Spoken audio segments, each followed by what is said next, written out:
اول واحد اللي اكتشفت بن شرقي؟ لا مش انا، امير مرتضى. امير؟ طبعا. طيب امير ده ثانيه واحده. خليني في ابن غفير ابن الكلب وسيبك من بن شرقي دلوقتي. احنا عندنا موضوعات اهم. ابن غفير وابن الوسخه العيال الصاينه دول.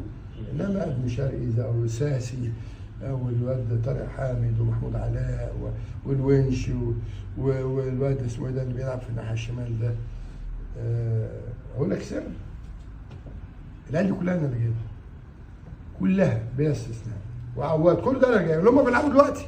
صحيح. من هم الوحيد اللي هم جابوه الولد المكشر على طول فاكر نفسه هتلر، معرفش اسمه ايه ده اللي بيلعب خط الوسط عامل كده، ولا اللي جاب دونج اللي جاب دونج اللي هو على طول عامل كشر. يا ابني في حد مخلص فيهم بيكلمك عن ثانيه ولا واحد. لما اختي ماتت في حادثه قدام البيت ولا عيل فيهم رفع سماعه التليفون وقال لي بيا في حياتك. شفت بقى الاصول، هم دول الاصول. مش بالك اكلمك؟ بالك ولا واحد؟ بقول لك ايه، هو اللي محرضهم محدش فيهم يتكلم. مش بالك انا جابه من المقابر خلاص. الله يمسيك بالخير يا سياده المستشار. والله انا مش عارف ادعي عليك ولا ادعي لك ولا ادعي على حسين لبيب ولا اتكلم نقول ايه. بص حلقه النهارده مش جاي اتكلم فيها عن اي اخبار، ممكن نتكلم عن خبرين في النص كده، لكن انا جاي ادردش معاك ونتكلم بجرأة. نوصل بينا الحال لفين؟ يعني احنا دلوقتي نتكلم نروح فين؟ هل لما نيجي نقيم نادي الزمالك ونقول الزمالك النهارده فين من ضمن الصفقات اللي بتحصل دي كلها؟ ما تلاقيش. نادي الزمالك موجود؟ لا. بيفوت حد؟ لا. يعني احنا النهارده مش عارفين نرن على اي حد نكلمه نقول له فلان صفقات، مش عارف تجيب اي سمسار من السماسره اللي كانوا موجودين في نادي الزمالك زي سمير عبد التواب مثلا تقول له هات لنا صفقات بسمساره بقى من غير سمساره. هل الحال وصل نادي الزمالك يوصل كده؟ انا مش عارف. يعني النهارده انا هسيب لك اول صور لاشرف بن شرقي التسريب اهوت موجود عندك في الفيديو لاشرف بن شرقي داخل جدران النادي الاهلي، وهيتم النهارده عشان خلي بالك غضب جمهور النادي الاهلي من تقديم الصفقات على قناه الاهلي خلى الناس تسمع للجمهور وقال لك خلاص نقدم صفقه بن شرقي على السوشيال ميديا، فده سبب تاخر عدم ظهور صفقه اشرف بن شرقي على قناه الاهلي. حلو. طب دلوقتي الزمالك موجود فين؟ موجود دلوقتي في داخل جدران نادي سموحه، بيخلص محمد ربيعه عشان يكون محمد ربيعه اولى صفقات نادي الزمالك. طب نادي الزمالك دلوقتي هيعمل ايه؟ انا مش عارف والله. يعني انا مش عارف اقول لك نادي الزمالك موجود على الخريطه فين. الناس بقى اللي كانت طالعه تتكلم وتقول وكاله الاهرام والاهلي نجح بسبب وكاله الاهرام وسبب دعم الدوله فين دعم الدوله حاليا؟ هتقول لي اصل الاهلي خد قرض ب 350 مليون والزمالك خد ب 250 مليون، الاهلي جاب 3-4 صفقات، الزمالك جاب ايه؟ الاهلي كان داخل في صفقه بتاعت مهاجم اسمه مش عارف ايه المتولي بيلعب في بتروجيت، الزمالك بقى داخل في مين؟ مش حد. هو الزمالك متارجت مين اصلا؟ يعني انت دلوقتي في اخبار مسربه مثلا ان الزمالك مثلا بيفوت كريستيانو رونالدو، ما تلاقيش.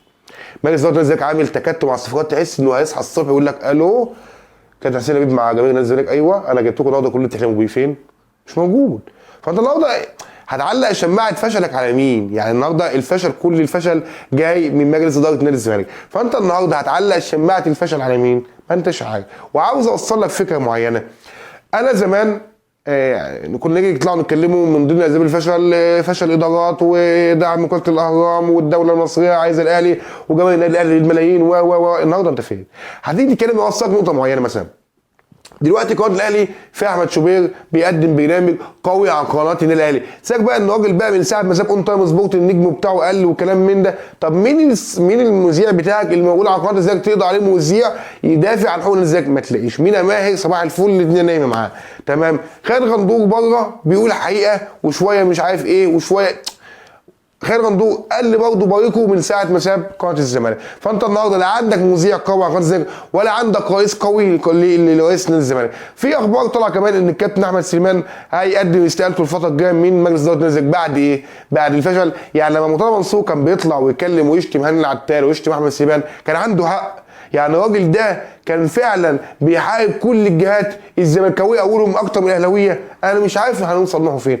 انا والله يعني انا نفسي اطلع لايف وادردش مع الناس يمكن انا غلط، لان انا اللي بيحصل ده حاجه مش معقوله. الاهلي النهارده بيحط رجله على الطريق الصحيح. التعاقد مع بن شرقي النهارده هي خطوه اساسيه لاصلاح الطريق داخل جدران النادي الاهلي. طب انت هتعمل ايه؟ لا انت يا عم طب ما مشيش يزيزو ليه؟ كابتن حسين لبيب انت جاي اصلا، ما انت عايز توصلني ان انا اقول ان كابتن حسين لبيب جاي من بره عشان خاطر يدمر نادي الزمالك. انا والله العظيم خلي بالك دلوقتي الناس اللي ظاهره على السوشيال ميديا دلوقتي هي ما هي الا زملكاويه بيطبلوا للاهلي.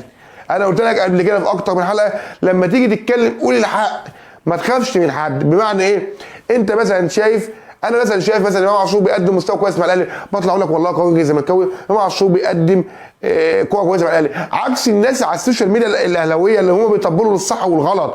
انا قلت لك قول الحقيقه، فانا لما بقول حق الناس يقول انت مع الاهلي، تقول لا الزمالك ده انت حامله على نادي الزمالك. انت النهارده وصلت بيها الحل ايه؟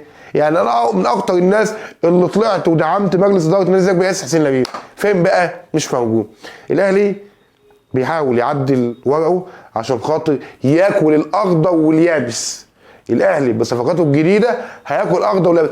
النور الوحيد عندك في نادي الزمالك هو كريستيان جروس، انت عاقل عليه، انت اسند ظهرك كده كده، لا اسند كمان عشان شكلها هتطول، اسند ظهرك كده واتفرج على كريستيان جروس بس، يعني تدعي ربنا كده ان الامل في كريستيان جروس. لكن مين عندك يشيل نادي الزمالك؟ ما عندناش حد. خلي بالك هيبقى موسم كارثي، والله هيبقى موسم كارثي. انا مش عايز اطول عليك، بس عايزك بالله عليك ترد عليا في الكومنتات، عايزك تكلمني وترد عليا، شوف نادي الزمالك هيوصل لحد فين، كلمني رد عليا. انا مش عايز اطول عليك عشان الموضوع بقى مقرف. والسلام.